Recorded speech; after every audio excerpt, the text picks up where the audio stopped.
പിണറായി വിജയൻ എന്ന് പറയുന്ന മുഖ്യമന്ത്രിയുടെ വിശാല മനസ്കത ഒന്നുകൊണ്ട് മാത്രമാണ് നരേന്ദ്രമോദി വന്നിട്ട് ഈ വിഴിഞ്ഞം പോർട്ട് ഉദ്ഘാടനം ചെയ്തത്. അത് കണ്ടപ്പോ ബി.ജെ.പിക്കാർ വിചാരിക്കുകയാണ് ഇത് ബി.ജെ.പിക്കാരുണ്ടാക്കി വെച്ചാൽ. 1 രൂപ ആ പോർട്ടിന് വേണ്ടി കേന്ദ്ര ഗവൺമെന്റ് തന്നില്ല കേട്ടോ.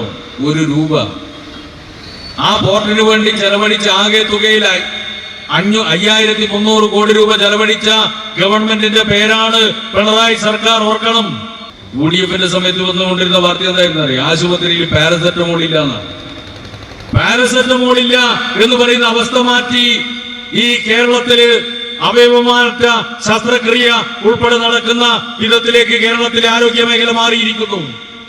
സ്റ്റണ്ട് വേണം, പക്ഷെ നിങ്ങളുടെ സമയത്ത് പാരസെറ്റമോൾ പോലും ഉണ്ടായിട്ടില്ല എന്നുള്ള അവസ്ഥയായിരുന്നു. നിങ്ങൾ ഓർക്കണം, അതിൽ നിന്ന് കേരളത്തിലെ ആരോഗ്യ മേഖല മാറിയിരിക്കുന്നു.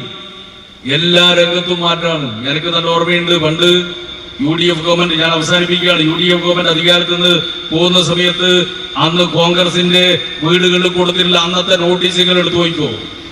ആ നോട്ടീസിൽ പറയുന്ന പ്രധാനമായിട്ട് 3 കാര്യമാണ്. 1 കണ്ണൂർ വിമാനത്താവളം, 2 കൊച്ചിയിൽ ഒരു മെട്രോ, ഇതെല്ലാം ഉദ്ഘാടനം ചെയ്തു. 3ാമത്തത് തിരുവനന്തപുരത്ത് അണ്ടർപാസ്. കണ്ണൂർ വിമാനത്താവളത്തിന് കഥയൊക്കെ അറിയാം. വിമാനത്താവളം എന്ന് പറഞ്ഞിട്ട് അവിടെ റൺവേ പോലും മര്യാദയ്ക്ക് ഉണ്ടാക്കാണ്ട് ഒരു വിമാനം ഇതാ കണ്ണൂരിന്റെ വികസനത്തിന് ചിറക് മുളക്കുന്ന ഒരു വിമാനം കൊണ്ട് ഇറക്കി. ഏതാ വിമാനം? നമ്മളെല്ലാവരും കാണാൻ വേണ്ടി പോയതാ. നോക്കുമ്പോഴത്തേക്ക് അതാ ഉമ്മൻചാണ്ടിന്റെ വിമാനം വന്നിറങ്ങുന്ന ഒരു കാക്കേനെ പോലത്തെ സാധനം. ഈ റൂട്ടിൽ വന്നിട്ട് ഇറക്കാൻ വേണ്ടി കഴിയുന്ന ഒരു സാധനം കൊണ്ട് ഇറക്കിയിട്ടാ നമ്മളോട് പറഞ്ഞ് വിമാനം. അങ്ങനെ പറ്റിക്കരുത്. പിന്നീട് അത് യാഥാർത്ഥ്യമാകാൻ പിന്നെ 3 വർഷം ഈ ഗവൺമെന്റ് പണിയെടുത്തിട്ടാണ് വിമാനത്താവളം യാഥാർത്ഥ്യമായത്. കൊച്ചി മെട്രോയോ 2 തൂണ് വെച്ച് അതിന്റെ മേലെ കുറച്ച് റെയിൽവേ പാളം ഉണ്ടാക്കിയിട്ട് എന്നിട്ട് അതിന്റെ മേലെ മാരാട്ടെന്ന് 2 ട്രെയിൻ കൊണ്ടുവന്നിട്ട് അങ്ങോട്ടും ഇങ്ങോട്ടും ഓടിച്ചു. റെയിൽവേ സ്റ്റേഷനില്ല, മെട്രോ സ്റ്റേഷനില്ല, എന്നിട്ട് ഉദ്ഘാടനം ചെയ്ത് പോയ വിദ്വാന്മാരങ്ങൾ. തിരുവനന്തപുരത്തുള്ള അണ്ടർപാസ് എങ്ങനെയാ? അണ്ടർപാസ് എന്ന് കേട്ടപ്പോ ഞാൻ വിചാരിച്ചു, അന്ന് ആ നോട്ടീസ് വായിച്ചപ്പോ ഞാൻ മനസ്സിൽ വിചാരിച്ചു തിരുവനന്തപുരത്ത് നിന്ന് തുടങ്ങിയ അണ്ടർപാസ് നേരെ കണ്ണൂർ കയറി വരുന്ന ഞാൻ വിചാരിച്ചേ. പക്ഷെ നോക്കുമ്പോഴത്തേക്ക് അവിടെ തിരുവനന്തപുരം എത്തിയപ്പോ മനസ്സിലാകുന്നു MLA ഹോസ്റ്റലിൽ ഇപ്പുറത്തെ റൂട്ടിലുള്ള അണ്ടർപാസ് നിന്ന് കയറി കഴിഞ്ഞാൽ അപ്പുറത്തെ റൂട്ടിൽ എത്തുക. അതാണ് കണ്ണൂർ അച്ചടിച്ച് വിതരണം ചെയ്തത്. നിങ്ങൾ നോക്കൂ, അമ്മാതിരി അണ്ടർപാസും അമ്മാതിരി ഫ്ലൈ ഓവറുകളും അതിന് പുറമെ ദേശീയപാത ഉൾപ്പെടെയുള്ള തീരദേശ പാത ഉൾപ്പെടെയുള്ള ആയിരക്കണക്കിന് പദ്ധതികളാണ് ഇടതുപക്ഷ ഗവൺമെന്റ് ഈ കേരളത്തിൽ യാഥാർത്ഥ്യമാക്കിയത് എന്ന് നിങ്ങൾ ഓർക്കണം. ഒരുപാട് പോരാട്ടങ്ങളിലൂടെ വളർന്നു വന്ന പാർട്ടിയാണ് നമ്മുടെ പാർട്ടി. ആ പാർട്ടി കരുത്തുകൊണ്ടാണ് ഇന്ന് ഇന്ത്യയിലെ മറ്റ് ഇടങ്ങളിൽ നിന്നും വ്യത്യസ്തമായ ഒരു കേന്ദ്രമായി കേരളം നിലനിൽക്കുന്നത്. ഇന്ത്യയിലെ എല്ലാ പ്രദേശങ്ങളിലും യാത്ര ചെയ്യാൻ വേണ്ടി അവസരം കിട്ടിയ ഒരാളാണ് ഞാൻ. ഇന്ത്യയിലെ മറ്റിടങ്ങൾ കാണുന്നത് പോലെയല്ല നമ്മൾ കേരളത്തെ കാണാൻ വേണ്ടി കഴിയും. നമ്മുടെ നാട് വിട്ട് പുറത്തു പോയാൽ, നിങ്ങൾ ട്രെയിനിലൂടെയാണ് യാത്ര ചെയ്യുന്നതെങ്കിൽ ട്രെയിനിൽ പുലർച്ചെ ജനലിലൂടെ പുറത്തേക്ക് നോക്കിക്കഴിഞ്ഞാൽ കാണാൻ വേണ്ടി കഴിയും റെയിൽവേ ട്രാക്ക് നിറയെ ടോയ്ലറ്റായിരിക്കും. റെയിൽവേ ട്രാക്ക് കക്കൂസായിരിക്കും ഇന്ത്യയിലെ മറ്റിടങ്ങളിൽ. ഇപ്പോഴും ഇന്ത്യ ഗവൺമെന്റ്, നരേന്ദ്രമോദി ഗവൺമെന്റ് ആ സർക്കാരിന്റെ പ്രധാനപ്പെട്ട ഒരു ലക്ഷ്യമായിട്ട് പറഞ്ഞിരിക്കുന്നത് എല്ലാവർക്കും ടോയ്ലറ്റ് നൽകുമെന്നുള്ളതാണ്. അത്തരമൊരു ലക്ഷ്യം എത്രയോ വർഷങ്ങൾക്ക് മുമ്പ് തന്നെ നമുക്ക് ആർജിക്കാൻ വേണ്ടി കഴിഞ്ഞിരിക്കുന്നു. എന്നാൽ എല്ലാവർക്കും ടോയ്ലറ്റ് എന്ന് പറയുന്ന ലക്ഷ്യത്തിലെത്താൻ വേണ്ടി ഇന്ത്യ രാജ്യം ഇനിയും ബഹുദൂരം സഞ്ചരിക്കേണ്ടതായിട്ടുണ്ട്. എല്ലാ മേഖലയിലും മുന്നിലാണ് നമ്മൾ. ആയുർദൈർഘ്യത്തിന്റെ കാര്യത്തിൽ, അതുപോലെ തന്നെ ആളോഹരി വരുമാനത്തിന്റെ കാര്യത്തിൽ, ശിശുമരണ നിരക്ക് ഏറ്റവും കുറഞ്ഞ പ്രദേശം എന്നുള്ള നിലയിൽ വ്യത്യസ്ത മേഖലകൾ, വിദ്യാഭ്യാസ മേഖല, ആരോഗ്യ മേഖല, എല്ലായിടങ്ങളിലും നമ്മൾ മുന്നിലാണ്. ആ കേരളം സഖാവ് പിണറായിയുടെ നേതൃത്വത്തിൽ ഇടതുപക്ഷ ജനാധിപത്യ മുന്നണി ഗവൺമെന്റ് അധികാരത്തിൽ വന്നതിന് ശേഷം ഉജ്ജ്വലമായ മാതൃക സൃഷ്ടിച്ചുകൊണ്ടിരിക്കുകയാണ്. ലോകത്തിന്റെ മുന്നിൽ തലയുയർത്തി നിൽക്കുന്ന വിധത്തിലേക്ക് കേരളം വളർന്നു വരികയാണ്. ഒരു വിജ്ഞാന കേരളത്തെ, വിജ്ഞാന സമ്പദ് വ്യവസ്ഥയെ അടിസ്ഥാനപ്പെടുത്തിക്കൊണ്ടുള്ള ഒരു വൈജ്ഞാനിക സമൂഹത്തെ സൃഷ്ടിക്കുന്നതിന് വേണ്ടിയുള്ള പ്രവർത്തനമാണ് കേരളത്തിലെ ഇടതുപക്ഷ ജനാധിപത്യ മുന്നണി ഗവൺമെന്റ് നടത്തിക്കൊണ്ടിരിക്കുന്നത്. എല്ലാ മേഖലകളിലും വലിയ മാറ്റമാണ്. ഇപ്പൊ വിഴിഞ്ഞം പോർട്ടിന്റെ ഉദ്ഘാടനം നിങ്ങൾ കണ്ടിട്ടുണ്ടാവും. വിഴിഞ്ഞം പോർട്ടിന്റെ ഉദ്ഘാടനത്തിന്റെ സമയത്ത് ഇപ്പൊ ഇന്നത്തെ മാധ്യമങ്ങളിൽ ഒരു വാർത്ത വന്നു, ഏറ്റവും ആഴമുള്ള കപ്പൽ ഇന്ന് വിഴിഞ്ഞത്തെത്തിയിരിക്കുകയാണ്. ലോകത്തിലെ ഏറ്റവും കൂടുതൽ ആഴമുള്ള കപ്പൽ വിഴിഞ്ഞത്തെത്തിയിരിക്കുന്നു. ഇന്ത്യയിൽ മറ്റെവിടെയും വിഴിഞ്ഞം പോർട്ട് പോലുള്ളൊരു പോർട്ടില്ല. ലോകത്തിലെ തന്നെ അത്യപൂർവം പോർട്ടുകളിൽ ഒന്നായി വിഴിഞ്ഞം പോർട്ട് മാറിയിരിക്കുന്നു. നിങ്ങൾ കണ്ടിട്ടുണ്ടാവും, അതിന്റെ കണ്ടെയ്നറുകളൊക്കെ കയറ്റി കപ്പലുകൾ വരുന്നത്. ബിസ്ക്കറ്റ് വെച്ച പോലെയാണ് കപ്പലുകൾ കാണുമ്പോൾ. കപ്പലിൽ ബിസ്ക്കറ്റ് ഇങ്ങനെ അടുക്കി വെച്ച പോലെയാണ്. ആ ബിസ്ക്കറ്റ് വെച്ച പോലെ കാണുന്ന സാധനം എന്ന് പറഞ്ഞാൽ ഓരോ കണ്ടെയ്നറാണ്. അമ്മാതിരി 30,000 കണ്ടെയ്നറുകൾ ഒന്നിച്ച് കൊണ്ടുവരാൻ വേണ്ടി കഴിയുന്ന 30,000 വലിയ ലോറികളൊന്ന് സങ്കല്പിച്ചു നോക്കുക.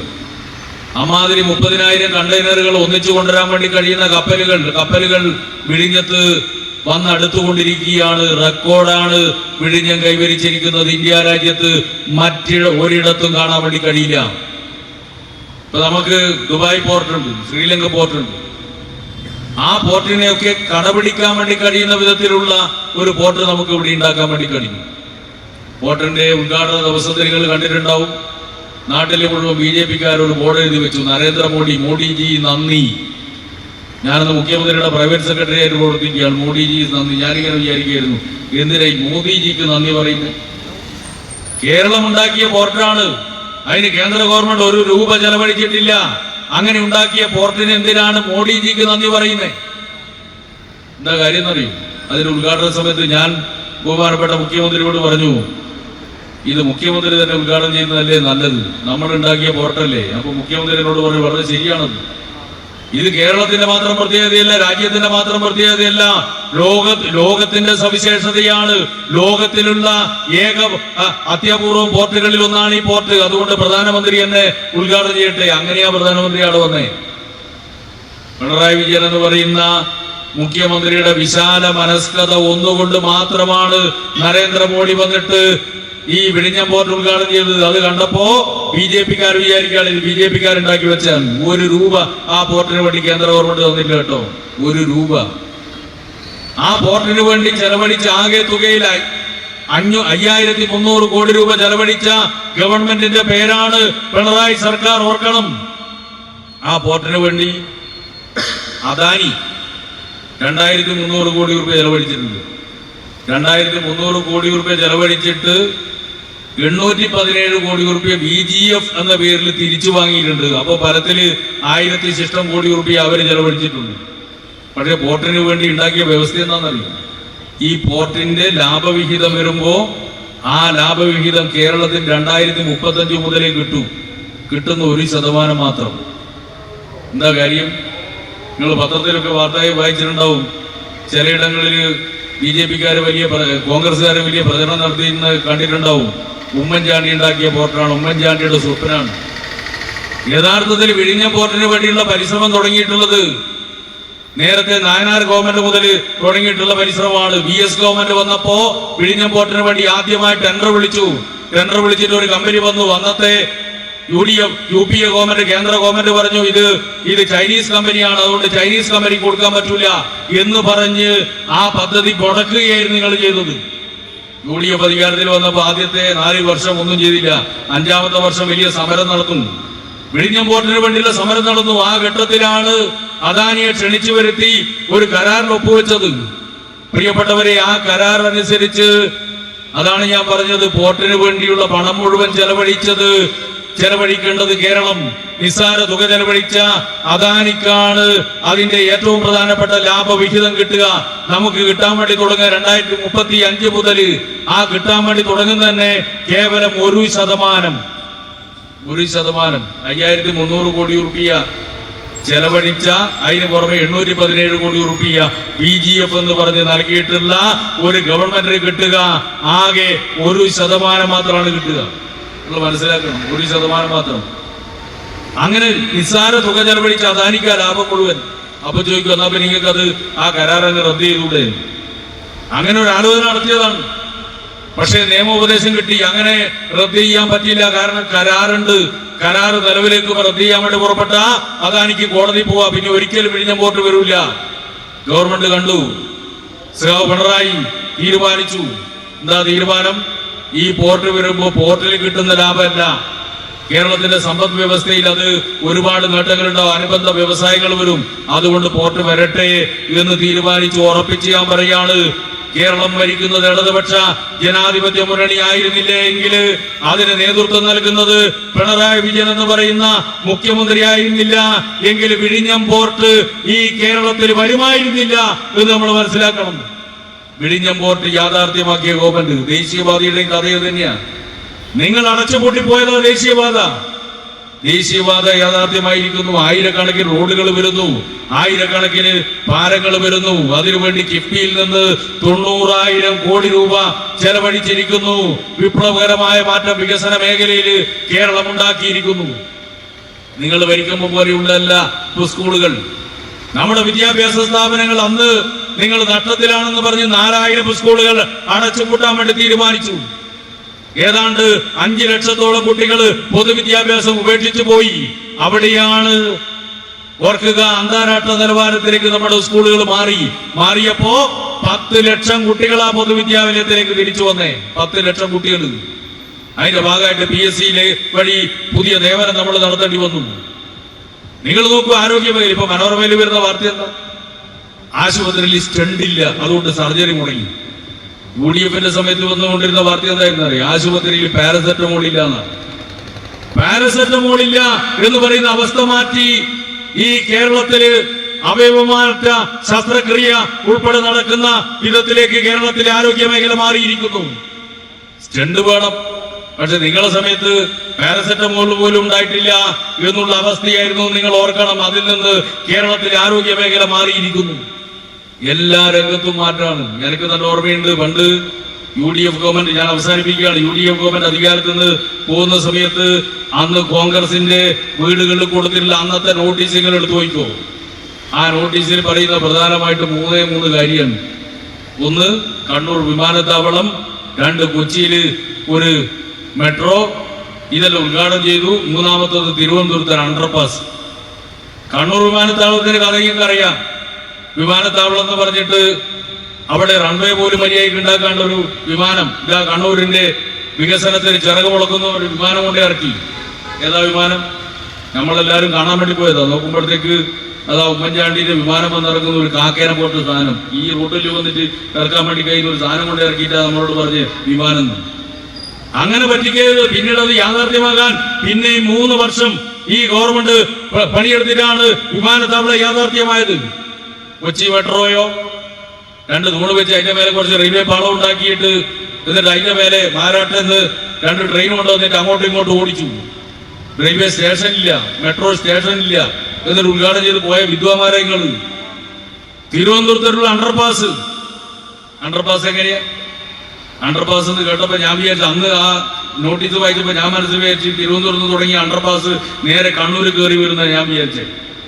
പക്ഷെ നോക്കുമ്പോഴത്തേക്ക് അവിടെ തിരുവനന്തപുരം എത്തിയപ്പോ മനസ്സിലാകുന്നു MLA ഹോസ്റ്റലിൽ ഇപ്പുറത്തെ റൂട്ടിലുള്ള അണ്ടർപാസ് നിന്ന് കയറി കഴിഞ്ഞാൽ അപ്പുറത്തെ റൂട്ടിൽ എത്തുക. അതാണ് കണ്ണൂർ അച്ചടിച്ച് വിതരണം ചെയ്തത്. നിങ്ങൾ നോക്കൂ, അമ്മാതിരി അണ്ടർപാസും അമ്മാതിരി ഫ്ലൈ ഓവറുകളും അതിന് പുറമെ ദേശീയപാത ഉൾപ്പെടെയുള്ള തീരദേശപാത ഉൾപ്പെടെയുള്ള ആയിരക്കണക്കിന് പദ്ധതികളാണ് ഇടതുപക്ഷ ഗവൺമെന്റ് ഈ കേരളത്തിൽ യാഥാർത്ഥ്യമാക്കിയത് എന്ന് നിങ്ങൾ ഓർക്കണം.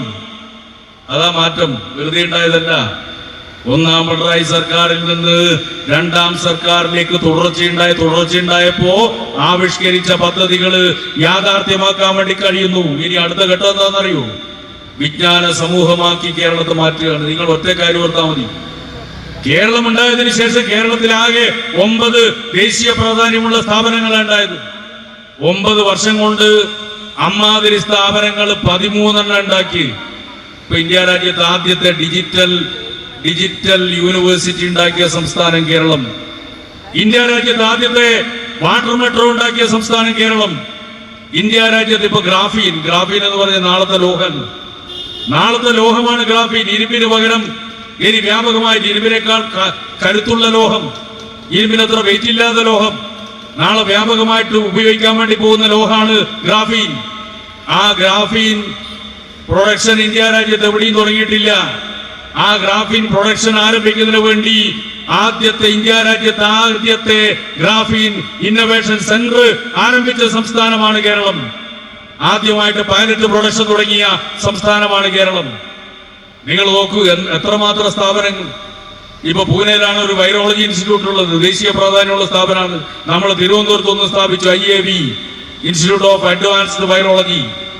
അതുപോലെ തന്നെ മെഡിക്കൽ മേഖലയുമായി ബന്ധപ്പെട്ടുകൊണ്ട് മെഡിക്കൽ ടെക്നോളജി കൺസോർഷ്യം, ഇന്ത്യയിൽ ആദ്യത്തെ ഡിജിറ്റൽ സയൻസ് പാർക്ക്, അതുപോലെ തന്നെ സ്പേസ് പാർക്ക്, IT പാർക്കുകൾ നിരവധി. എത്രമാത്രം വൻകിട സ്ഥാപനങ്ങൾ ഈ കേരളത്തിൽ തുടങ്ങി. വിപ്ലവകരമായ മാറ്റമാണ്. അവിടെ നിന്ന് ഇനിയും മുന്നോട്ടേക്ക് പോകണം. അതാണ് ഞാൻ പറഞ്ഞത്, വിജ്ഞാന സമൂഹ സൃഷ്ടിയാണ് ഈ കേരളത്തിൽ നാം ലക്ഷ്യപ്പെടുന്നത്. വികസിത രാജ്യങ്ങളിലെ ജനങ്ങളുടെ ജീവിത നിലവാരത്തിന് സമാനമായ വിധത്തിൽ കേരളം മുന്നോട്ടേക്ക്. ഇപ്പൊ തന്നെ നമ്മള് ഇന്ത്യയിലെ മറ്റു സംസ്ഥാനങ്ങളെക്കാൾ 10-30 വർഷം മുന്നിലാണ്. അവിടെയാണ് ഈ പുതിയ കാലഘട്ടത്തിനനുസരിച്ച് നോളജ് എക്കോണമി എന്ന് പറയുന്ന വിജ്ഞാന സമ്പദ് വ്യവസ്ഥയില് വിജ്ഞാന സമൂഹ സൃഷ്ടി എന്ന ലക്ഷ്യത്തോടുകൂടി നാം മുന്നോട്ടേക്ക് പോകുന്നു. ഒരു വിജ്ഞാനാധിഷ്ഠിത സമ്പദ് വ്യവസ്ഥയും വിജ്ഞാനാധിഷ്ഠിത സമൂഹവും എന്ന ലക്ഷ്യത്തോടുകൂടി നാം മുന്നോട്ടേക്ക് പോകുന്നു. ആ യാഥാർത്ഥ്യത്തിലേക്ക് നമ്മൾ എത്തണം.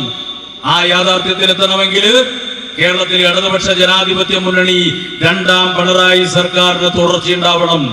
ആ തുടർച്ചയുണ്ടാക്കുന്നതിന് വേണ്ടിയുള്ള പോരാട്ടമാണ്, പ്രവർത്തനമാണ് തുടർന്നുള്ള ദിവസങ്ങളിൽ നാം നടത്തേണ്ടത്.